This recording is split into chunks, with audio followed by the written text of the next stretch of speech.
নমস্কাৰ বন্ধুসকল, স্বাগতম জনাইছোঁ আকৌ এটা গুৰুত্বপূৰ্ণ ভিডিঅ'লৈ। আজি আমি আলোচনা কৰিম ছেকেণ্ড ছেমিষ্টাৰ VSc ছাবজেক্ট যিসকলৰ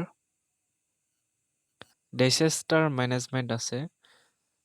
এইখন পেপাৰ যিসকলৰ আছে তেওঁলোকৰ কাৰণে আৰু যিখন কুৱেশ্যন পেপাৰ বিষয়ে আলোচনা কৰিম আমি সেইখন কুৱেশ্যন পেপাৰ 2024ৰ হয়। গতিকে এনচাৰসমূহ আমি আলোচনা কৰিম, গতিকে সেইসকলকে চাই যাব।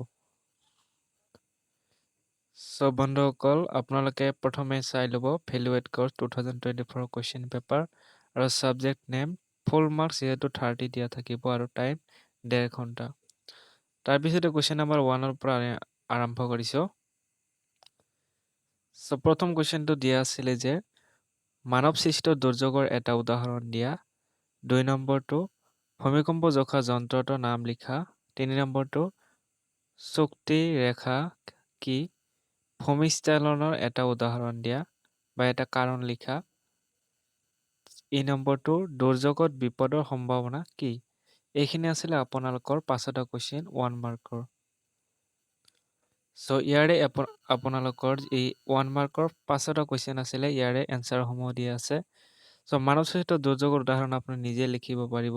তাৰপিছত দ্বিতীয় নম্বৰৰ চিস্মগ্ৰাফ, সেইটো আপোনালোকে জানে। তাৰপিছতে বাকী 3টা আপোনালোকে এনেদৰে যিদৰে লিখা আছে এনেদৰে লিখিলেও হ'ব, আপোনালোকে মিলাই ল'ব। নেক্সট আমি 2 নম্বৰ লৈ আহিছোঁ answer the following questions any 5, অৰ্থাৎ যিকোনো 5টা আপোনালোকে লিখিব লাগিব যিকেইটা সহজ পায়।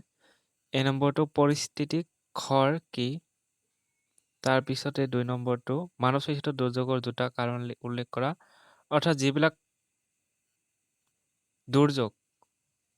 দুৰ্যোগৰ দ্বাৰা মানৱ সৃষ্ট দুৰ্যোগৰ 2টা কাৰণ। ধৰি লওক কিছুমান দুৰ্যোগ আছে, প্ৰাকৃতিক দুৰ্যোগ, মানৱ সৃষ্ট দুৰ্যোগ। ইয়াতে আছে মানৱ সৃষ্ট দুৰ্যোগ, অৰ্থাৎ কি কাৰণত কিছুমান কাম আছে যিবোৰ কাম কৰিলে মানুহৰ দ্বাৰা কাম কৰিলে আপোনালোকে মানৱ সৃষ্ট দুৰ্যোগ বুলি কোৱা হয়।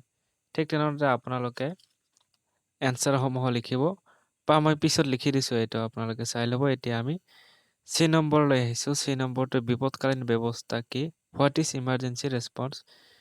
ডি নম্বৰটো right to rules of local authority during disaster, দুৰ্যোগ সময়ত স্থানীয় কৰ্তৃপক্ষৰ 2টা ভূমিকা লিখা। তাৰপিছতে এই নম্বৰটো দুৰ্যোগ হৈ যোৱাৰ পিছত গ্ৰহণ কৰিব লগা 2টা ব্যৱস্থা উল্লেখ কৰা। তাৰপিছতে F নম্বৰটো বানপানীৰ 2টা কাৰণ উল্লেখ কৰা বা কাৰণ লিখা। তাৰপিছতে যি নম্বৰটো পৰম্পৰাগত জ্ঞান আৰু গাঁও বা অঞ্চলভিত্তিক দুৰ্যোগ পৰিচালনা ব্যৱস্থা কি? তাৰপিছতে H নম্বৰ ছুনামিৰ 2টা পৰিৱেশিক প্ৰভাৱ লিখা। তাৰপিছতে I নম্বৰটো দিয়া আছে যে বিপৰ্যয় আৰু দুৰ্যোগৰ মাজত পাৰ্থক্য লিখা। তাৰপিছতে সহজ আক্ৰমণ সাধ্য কি? এইখিনি আপোনালোকৰ আছিল 2 মাৰ্কৰ কুৱেশ্যন। এইখিনি মই এনচাৰসমূহ দি দিছোঁ। সো প্ৰথমে আপোনালোকৰ A নম্বৰটো পৰিস্থিতিৰ খৰ কি? তাৰপিছত মানৱ সৃষ্ট দুৰ্যোগৰ 2টা কাৰণ, যথেমতে গছ-গছনি বা এইবিলাক কাটিলেও মানৱ সৃষ্ট দুৰ্যোগৰ ভয়ানক পৰিণতি হ'ব পাৰে বা মানৱ সৃষ্ট দুৰ্যোগৰ সৃষ্টি হয়। তাৰপিছতে এইখিনি চি নম্বৰটো দিয়া আছে বিপদকালীন ব্যৱস্থা কি? নেক্সট আপোনালোকৰ ডি নম্বৰটো চাই ল'ব। তাৰপিছতে এই নম্বৰটো দিয়া আছে বানপানীৰ 2টা কাৰণ লিখা, এইটো F নম্বৰ। অতি বৰষুণ নদীৰ পাখে খিলি ভাঙি জলস্ফীত হৈ পৰা, এই 2টা আছে বানপানীৰ 2টা কাৰণ। তাৰপিছতে আৰু আপোনালোকে লিখিব পাৰে নিজৰ মতে। নেক্সট আপোনালোকে এইখিনিও চাই ল'ব। জি নম্বৰ, H নম্বৰ, তাৰপিছতে I নম্বৰো আমি দি আছোঁ। এইটো আছিলে আপোনালোকৰ I নম্বৰ, বিপৰ্যয় আৰু দুৰ্যোগৰ মাজত পাৰ্থক্য।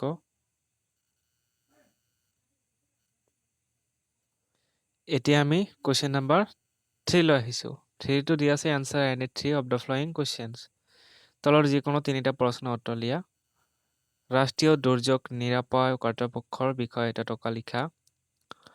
তাৰপিছতে উদাহৰণ সহ প্ৰাকৃতিক দুৰ্যোগ আৰু মানৱ সৃষ্ট দুৰ্যোগৰ মাজত পাৰ্থক্য লিখা। এইটো খুবেই সহজ হয়। তাৰপিছতে দুৰ্যোগ প্ৰশমন কিদৰে কৰিব পাৰি ব্যাখ্যা কৰা।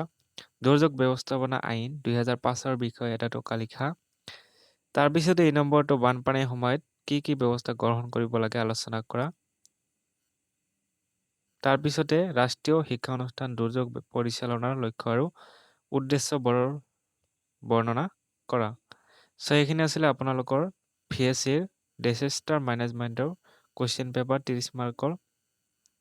চ' ভিডিঅ'টোৱে ভাল লাগিলে শ্বেয়াৰ কৰিব, লাইক কৰিব আৰু এনেকুৱা ধৰণৰ ভিডিঅ' পাবলৈ আমাৰ চেনেলৰ সৈতে ছাবস্ক্ৰাইব কৰি সদায় জড়িত হৈ থাকিব।